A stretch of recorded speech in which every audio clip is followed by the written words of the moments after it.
Item ಯಾವುದೇ ಇರಲಿ try ಮಾಡಿ ಆಚಿ ಚಿಕನ್ ಮಸಾಲಾ. ಆಚಿ ಚಿಕನ್ ಮಸಾಲಾ. ಯೂತ್ಸ್ ನಾವ್ ಎದುರಾಕೊಳ್ಳೋದು ಬೇಡ ಅಂತ ಆರ್ಥಿಕ ಪರಿಸ್ಥಿತಿಯನ್ನ ನೋಡಿಕೊಂಡು ಹುದ್ದೆ ಭರ್ತಿಗೆ ನಿರ್ಧಾರ ಮಾಡಬಹುದಾದ ಸಾಧ್ಯತೆ ಇದೆ. ಶಿಕ್ಷಣ ಇಲಾಖೆಯ 20,000 ಶಿಕ್ಷಕರ ನೇಮಕದ ಬಗ್ಗೆ ನಿರ್ಧಾರ ಕೈಗೊಳ್ಳಬಹುದು. ಜೊತೆಗೆ ವಿವಿಧ ಇಲಾಖೆಗಳ ಸಿ ಮತ್ತು ಡಿ ಗ್ರೂಪ್ ಹುದ್ದೆಗಳ ಭರ್ತಿಗೂ ಕೂಡ ಇವತ್ತು ಡಿಸಿಷನ್ ತೆಗೆದುಕೊಳ್ಳಬಹುದು. ಹಂತ ಹಂತವಾಗಿ ಹುದ್ದೆಗಳ ಭರ್ತಿಯ ಬಗ್ಗೆ ಸರ್ಕಾರ ನಿರ್ಧಾರವನ್ನು ತೆಗೆದುಕೊಳ್ಳಬಹುದಾದ ನಿರೀಕ್ಷೆಯನ್ನು ಇಟ್ಕೊಳ್ಳಲಾಗಿದೆ. ಖಾಸಗಿ ಕಂಪನಿಗಳಿಂದಲೂ ಕೂಡ ಅವಕಾಶವನ್ನು ಸೃಷ್ಟಿಸೋ ಬಗ್ಗೆ ಹೆಂಗೆ ನಾವು ಅಪ್ರೋಚ್ ಮಾಡ್ಬೋದು, ಆಫರ್ ಕೊಡಬಹುದು, ಇದ್ರ ಬಗ್ಗೆನೂ ಇವತ್ತು ನಿರ್ಧಾರ. ಕುತೂಹಲ ಮೂಡಿಸ್ತಾ ಇದೆ ಸಿಎಂ ನೇತೃತ್ವದ ಈ ಸಂಪುಟ ಸಭೆ. ಯುವಕರ ಪ್ರತಿಭಟನೆ ಜೋರಾಗ್ತಿರುವಂಥ ಹಿನ್ನೆಲೆಯಲ್ಲಿ ಸರ್ಕಾರಕ್ಕೆ ಸಹಜವಾಗಿ ಆತಂಕ ಅಲ್ಲ. ನೀವು ನೋಡಿ, ಯಾವುದೇ ರಾಜ್ಯದಲ್ಲಾಗಿರಲಿ ಎಲ್ಲ ಹೋರಾಟಗಳಿಗೂ 2 ಹೋರಾಟಗಳಿಗೂ ಬಹಳ ವ್ಯತ್ಯಾಸ ಇರುತ್ತೆ.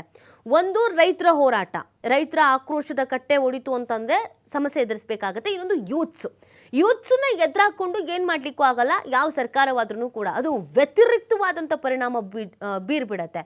ಸೊ ಹಾಗಾಗಿ ಯುವ ಜನತೆಯನ್ನು ನಾವು ವಿರೋಧ ಕಟ್ಕೊಂಡು ಏನು ಮಾಡೋದಕ್ಕಾಗಲ್ಲ.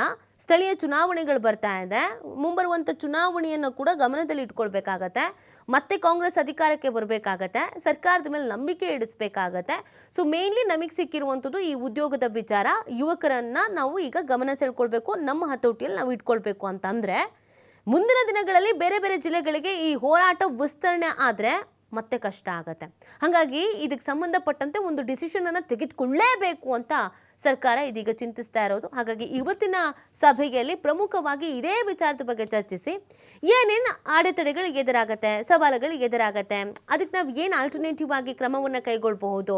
ಉದ್ಯೋಗ ಸೃಷ್ಟಿಯ ವಿಚಾರಕ್ಕೆ ನಾವು ಕಾಂಗ್ರೆಸ್ ಅಧಿಕಾರಕ್ಕೆ ಬರೋಕ್ಕಿಂತ ಮುಂಚೆನೇ ಹೇಳಿಬಿಟ್ಟಿದ್ವಿ. ಈಗ ಉದ್ಯೋಗದ ವಿಚಾರವೇ ದೊಡ್ಡ ಮಟ್ಟದಲ್ಲಿ ಪರಿಣಾಮವನ್ನು ಬೀರ್ತಾ ಇದೆ ಅಂತ ಇವತ್ತು ಚರ್ಚೆ ಮಾಡಿ ನಿರ್ಧಾರವನ್ನು ಕೈಗೊಳ್ಳಬಹುದು.